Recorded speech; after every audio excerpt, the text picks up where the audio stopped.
What's up guys, I'm Billy, and welcome back to another episode of my indie game devlog. As always, we're going to be going over the changes I've made in the past 2 weeks. I've been lacking a little bit here, but I'll try to get back onto my weekly schedule. A lot of the changes this week are actually visual tweaks, so we'll go over that stuff first, and then at the end we'll go over the more boring kind of optimization stuff. So yeah, let's get to it. Alright, first things first, I kind of got rid of that very harsh bright blue and kind of got this more neutral kind of toned down, less saturated blue on the character. This kind of helps them fit into the world a little bit better. Same thing with the enemy characters, just a little more less saturated red.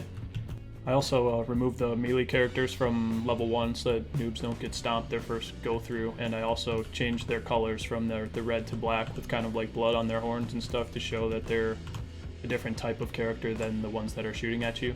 This makes it a little bit easier to distinguish between the enemy types at first glance rather than figuring it out once they start charging at you. Next thing you probably noticed, I have a different floor tile here at the beginning as well as walls. Added that dimension that I was talking about in the last episode, and rather than making like the T corners and the X corners one model, they're just a tileable wall piece. And one thing that I haven't added yet are these pillars that I'm going to put on the corners to kind of break up the tiling and get rid of this Z fighting that we have going on in this corner here. So that'll be next thing that I add. Adding pillars into the middle of the level is something that was suggested to me in the last episode, and I'm definitely going to explore that. I think it'll be used as cover by the player and kind of add a little more variation to the levels. If I fly over here, you can kind of see there's multiple variations of the floor tiles. So I got this kind of just like metal floor, and then this floor here with the lighter kind of corner bits, and then this floor over here which has basically just 2 colors. One thing I've noticed is there's some normal details in here that definitely get lost when you're far away, which kind of makes me sad, but I guess that's what you get when your camera's so far away from the actual terrain. Another thing I added was this space skybox, which looks pretty cool. But if you're up here where the game camera is, you just kind of have this one direction, so I could rotate it if I like that in the bottom, but I think that might be distracting if that was down there when you're supposed to be focused on the enemies and your character rather than this really cool skybox down there, so I'm going to keep it where it is. If I rotate the player towards that skybox, you get some cool reflections on his visor. I'll do a side-by-side comparison of the old and new right here just to show the difference. So here's the side-by-side comparison, before on the left, after on the right. As you can see, it looks a little more lively, less bland.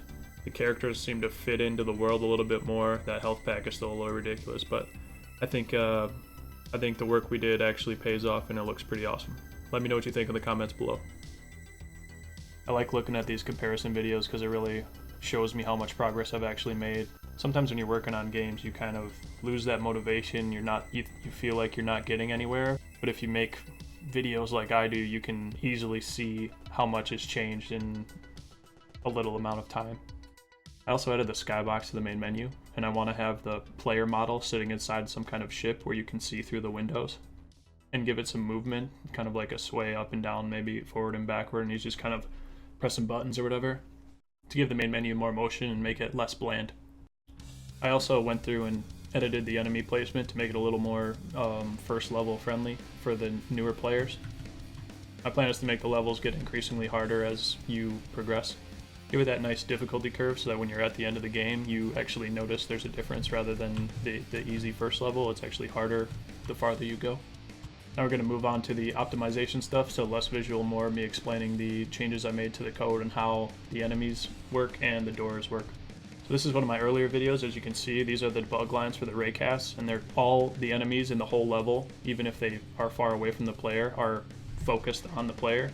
And one of my buddies suggested that that's going to be really memory intensive, and it's not a good way to go about things, which you guys probably watching this video are like, yeah, obviously, why do you have all these raycasts? And when they're not even affecting the AI at all. So I went through and made sure that the raycasts are only active once the player walks into this kind of range detector. So I clicked play, and as you can see, this green circle is the range detector around this enemy, and there are no raycasts going to my player. As you can see, there's no green debug lines like in that other video. As soon as I step into this range detector, his raycast debug line is on me. He's facing away from me now, so it's going through his collider, so he can't see me, so I could like sneak up behind him and ice him. And if I walk into, see now another raycast is on me, and now there's 3 of them on me, and if I walk out of range of that one, it turns off. So my buddy gave me this heads up to allow me to put more enemies in the level. If I have the raycast on at all times, it's going to reduce the performance of my game, and it will limit the amount of AI that I can have in a level at any given time.